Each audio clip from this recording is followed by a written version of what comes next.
What up, though, people? Welcome back. It is Wake Up Woodward. We got a full show for you all. We got to talk Pistons for a segment. Then we got to set up the Glaze Factory, the Krispy Kreme for one Jahmyr Gibbs. Listen, the that's the only over. Man I'll glaze. We got a whole week. We got a whole week off, and this man went and did the double dip, right? It was a double glaze. Player of the week, player of the month. It is well deserved, and we have to have a conversation about Jahmyr Gibbs, and we got to break down. We got a Swisher break. All four Detroit sports teams. Yep. I'm looking forward to this one. I can't wait to take this segment to its own platform as well, man. I think it'll be pretty dope. It'll be dope. And then we got to break down the playoffs this weekend. But the Detroit Pistons, 107-104. They lost to the Golden State Warriors. But they were in it. The one thing you could tell is this. They were tired. And that's what J.B. Bickerstaff said when he stepped to the podium. He said, look, there's no excuse. We know that where we want to go, we have to find a way to play through that. Yep. But I am still, happy with the fact that this team fought. You can see the character that this team has now, and that they're one of those squads that you can never say that they're out of it. And that was the promise that we heard 4 or 5 years ago when they started this rebuild underneath Troy Weaver. Oh, we're going to compete every night. We're learning to compete every night. Well, this team, underneath J.B. Bickerstaff, they've not only learned how, like we're in the learning process, but they're doing it right now. That Warriors team is no slouch. They did come in 18-18. The Pistons came in 19-18 in this game. And so in terms of records, evenly matched. But we know the type of competition that the Warriors are playing in the West. And they put out a fully balanced kind of scoring effort between their bench and their starters. The only starter who didn't score in double figures is Draymond Green, and you guys already know the impact he can have on a game, whether he's scoring in double figers or not. Yep. Cade Cunningham, though, all-star that man, 32 points, 8 assists, 6 rebounds. Jalen Duren would have liked a little bit more on the offensive side, but defensively, I thought that he's growing defensively. Learning. Yeah, they're learning a lot. He and Stu are doing their thing. But overall, with this game, I want to just say this, man. It's safe to believe in these Detroit Pistons. Somebody was quick to come into the mentions last night and say, well, look, man, you can't be mad now if people want to shout Jared Goff. Well, I'm not mad if people want to shout Jared Goff. It was just, don't do it while our team is at the free throw line. He said, effective came back, but they're playing like trash, so it doesn't matter. And it's just wait, is this where we are now? Where if it's one game on a second night of a back-to-back, dead legs, you just won 5 in a row, 8 of 9, you're the hottest team, third hottest team in the NBA. Best defensive efficiency in the month of January. Is it that easy? Is it that easy? One game does this? I was disappointed after the Utah game, but Chase, what did you say?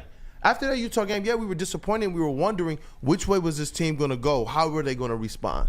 Yeah, I mean, they ended up traveling out west, though, and doing something we hadn't seen in a long time. They went 3 for 4. They beat the Suns, they beat the Lakers, they beat the Kings. They ended up stumbling against the Nuggets, but I mean that was the fourth game on the road, and then they came back and they rattled off like 3 or 4 more in a row in at home before they finally ended up just losing last night in a really close game against the Warriors, who are a really good team contending in the West. I think you can kind of circle it back to the beginning of December, right around the time where we ended up losing to the Bucks in that last play-in game for the group play, where we thought we had a chance to advance in.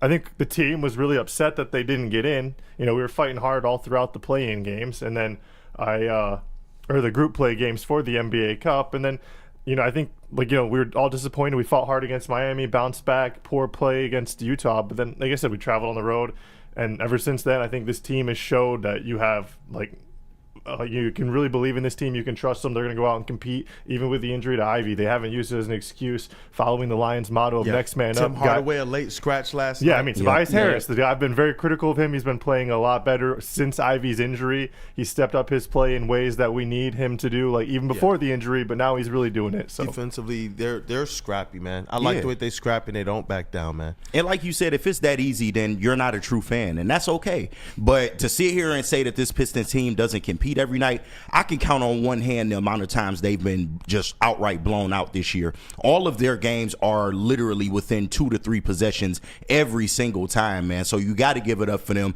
Last night they went against an experienced Warriors team, and the Warriors blew I believe an 18-point lead in this one. The Pistons are never really out of a game, man. Even at late in the game, at crucial parts of the game, they just seem to step up, and they were able to close it within 3. Like you said, it was a little bit of funny business in terms of the ref call at the end.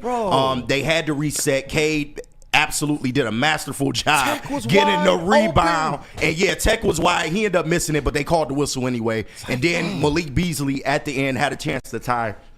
They just couldn't get it done, man. But this Pistons team, like, you cannot count them out. Like you said, coming off of 5 straight victories, this was a back-to-back. And to be realistic, I don't want to say you held Steph Curry in check, but it was an off shooting night for Steph Curry. He had a double-double, actually, 17 and 10, which is kind of crazy for him. But Dennis Schroeder was really the one that put this game away. But I can live with that result, man. This Pistons team is going to continue to fight. And, you know, you get nights like this sometimes where you do everything to you put all the energy into coming back, and sometimes you just come up a little bit short. But there's a lot of season left. This team is at 500 now, which is big. It is so huge having them at 500 because they are in the mix going forward. Like, the expectations for this team should be to continue winning and to, you know, be a playoff team, not just a play-in team, but a playoff team. Resetting those expectations. What up, though, JB Smooth? No, I just wanted to agree with KG as well, too. It was definitely an off night for Steph Curry as well, too. He still got the double-double, but as of lately, you know, during the season, he just seems not himself. But I don't want to put, you know, glaze it's the whole the Warriors team. Yeah, it's the whole Warriors team as it is. But I don't want to glaze the Warriors as it is, because we're talking about the Pistons. But as you said, Koi, I got to give this Pistons team credit. They are scrappy as hell. They will go out there and fight at any given time. And I think they've got an extra boost given the fact that Ivy has gone down, and it's like, hey, we gotta, you know, pull ourselves together, help this whole team out as much as we can, and, you know, just fight. Just go out there and fight every single night. Shout out to Jalen Duren, though. I seen that block against Draymond. Beautiful. That shit was tough, man. Beautiful. That was good. And one thing here I do want to mention, we can say it was an off shooting night, but there are some times when it is the Lions that are the reason why. I mean, the Lions, the Pistons, the reason why there's an off shooting night. My fault, y'all. The Popos. I'm just looking at the Popos. We black. Whenever we see the Popos, our antennas go up. I didn't know what was going on out here, so I was like, my car right there. I'm like, what the hell going on out here? But there was a particular. My fault. They're looking at we somebody, brothers, man. It's natural. It's natural. What's happening? When I was taking my notes last night, you guys will see this, and I got a little giddy, dog, because I'm like, ooh, it wasn't just a 3-2 or a 2-3 defense. The Pistons, they whipped out a 1-3-1 defense. Wow. With Cade sometimes playing in the middle or playing the shallow back of the 1-3-1 defense. And you run that type of defense to be able to match up with a player like a Steph Curry. Yeah. The problem is you leave a lot of open spots. You're going to leave some open spots. Yeah. And they just seem to be a half second late on every single important three-point shot. Mm-hmm. And when you got guys like Schroeder, Buddy Hield, and some of the three-point shooters they do, that's just what happens. You look at the balance of the scoring from the Golden State Warriors, and it just shows some of the people who want to kind of knock Steve Kerr. You know, he and his camp, they came up with a really good game plan to try and counter, but you could see it was a boxing match. That's what the Pistons went to, the 1-3-1, which helped them get back into the game. It took advantage of their length. It took advantage of the fact that they have quick hands, and they were playing scrappy, and then you see them getting jump balls. You see Ron Holland getting into it. You see these guys diving on the floor, and they got back into it.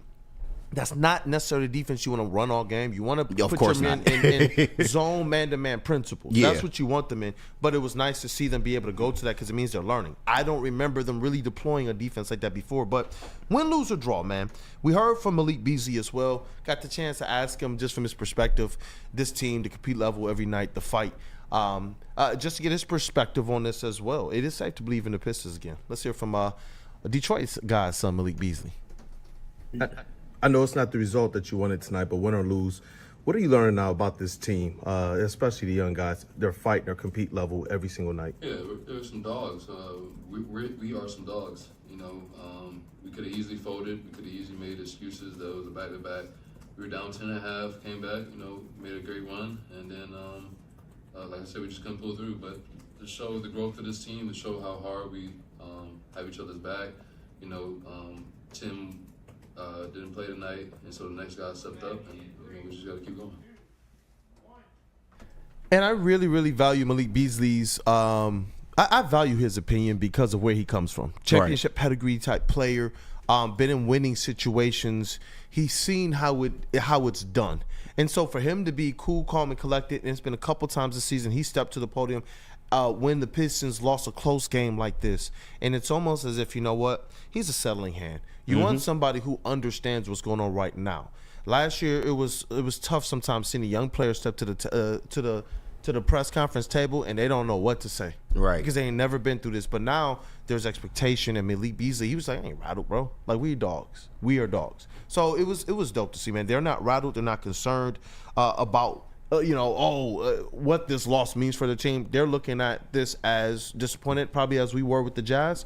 I feel like this is going to spark something moving forward for the Pistons. Yeah, and you're just coming off of a 5-game winning streak. You're just now getting back to 500. You were 1 game over 500 before this game. So why should they be concerned? Whatever they are doing, it is working, man. So this is why you just need to stay the course, because the NBA, it's a game of runs, man. And you know, the ball bounces your way sometimes. The ball doesn't bounce your way sometimes. But overall, the Pistons are always in the right position to make plays, to make shots, go out there, play really good defense. And I just like the growth of our young players and how they're coming along. And this is why I said having the right vets, not just veterans that are a little bit up there in age and have experience, but vets that can actually go out there and hoop with the young guys. And Malik Beasley, I know he didn't have the most efficient night last night, but he just continues to be a solid, reliable scoring force for this team. 21 points last night. He filled up the stat sheet in other areas too. So this is what you want to see, man. Leading by example is the biggest thing for these young guys on this Pistons team. That's what they need right now. It is exactly what they need. That was so well stated by you.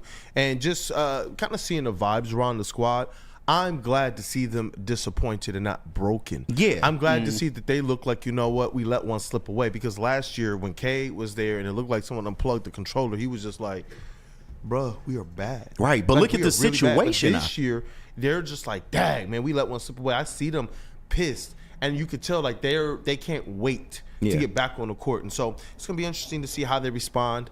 I do believe that they're going to respond well. This team has shown that pedigree, and JB Bickerstaff as a coach, as well as the rest of his staff, like, man, they got some dogs on there. Luke Walton, don't sleep on him. He's a former head coach. Yep. And he's learned underneath several different regimes. So Jared Jack, Fred Vinson. We done went through the coaches before. Yeah, man, they got a hell of a staff. Yeah, but listen, we got to get now into TLB. Would you like to remind the people what that is? A word to Matthew Broder?